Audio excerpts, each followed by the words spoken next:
నమస్తే welcome to ఐడ్రిప్ నేను మీ మాధురి.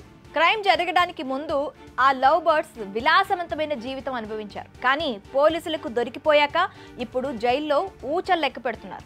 ఇన్నాళ్ళు లగ్జరీ లైఫ్ కు అలవాటు పడ్డ ఈ ఛాలెంజింగ్ స్టార్ దర్శన్, ఆయన ప్రియురాలు పవిత్ర జైల్లో నిద్రలేని రాత్రులు గడుపుతున్నారు. చేసిన తప్పుకు పవిత్ర ఒంటరిగా కుమిలి కుమిలి ఏడుస్తున్నట్టు సమాచారం.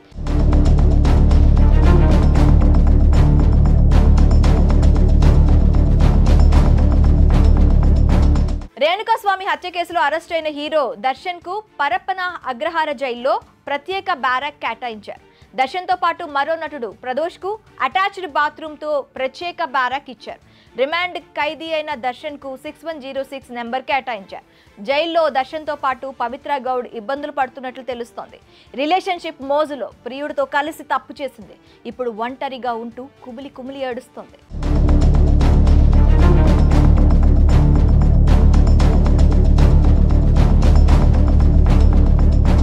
స్టార్ హోటల్ ఫుడ్ తిన్న దర్శన్ కు జైల్ ఫుడ్ రుచించినట్టు సమాచారం. దర్శన్ అరకొరగా భోజనం చేసి రాత్రి ఆలస్యంగా నిద్రపోతున్నట్లు జైలు సిబ్బంది గుర్తించారు. హత్య కేసులో దర్శన్ అరెస్ట్ అయి ఇప్పటికే 2 వారాలు దాటింది. ఆయన కొంత బరువు తగ్గగా బీపీ కూడా కంట్రోల్లో లేదని అధికారులు అంటున్నారు. అటు మహిళా బ్యారాక్ లో ఉన్న దర్శన్ ప్రేయసి పవిత్ర గౌడ్ ఇతర ఖైదీలతో కలవకుండా ఒంటరిగా ఏడుస్తున్నట్లు జైలు అధికారులు గుర్తించారు.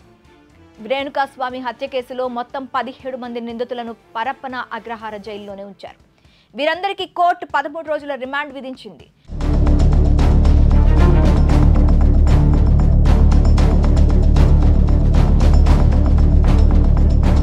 నిందితులను బెంగళూరుకు బదులుగా తూముకూరు జైలుకు తరలించారని ప్రత్యేక పబ్లిక్ ప్రాసిక్యూటర్ చేసిన వాదనలపై దర్శన్ లాయర్ అభ్యంతరం వ్యక్తం చేశారు. కర్ణాటకలో సంచలనం సృష్టించిన రేణుకాస్వామి హత్య కేసులో ఎన్నో సంచలన విషయాలు వెలుగులోకి వచ్చాయి.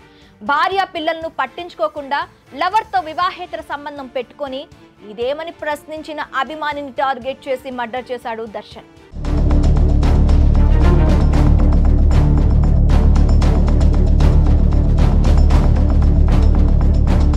రేణుకాస్వామి మర్డర్ కు ముందు దర్శన్ పవిత్ర కలిసి షెడ్ కు వెళ్లారు.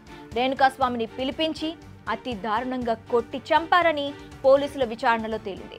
రేణుకాస్వామి చనిపోయాడని నిర్ధారించుకున్న తర్వాత డెడ్ బాడీని మురికి కాలువలో పడేశారు.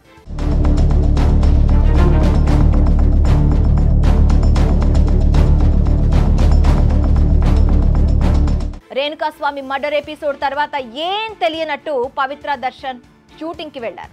కార్తీక్, కేశవ్, నిఖిల్, రాఘవేంద్రలకు డబ్బులిచ్చి లొంగిపోవాలని చెప్పడంతో వాళ్ళు సరెండర్ అయ్యారు. కానీ వీళ్లలో ఎవరికి క్రైమ్ బ్యాక్ గ్రౌండ్ లేకపోవడంతో పోలీసులకు ఎక్కడో అనుమానం వచ్చింది.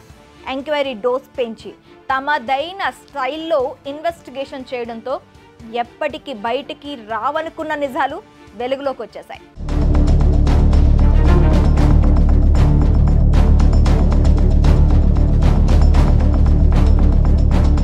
అలా అప్పటి వరకు లవ్ బర్డ్స్ గా ఉన్న దర్శన్, పవిత్ర ఇప్పుడు జైల్ బర్డ్స్ గా మారారు.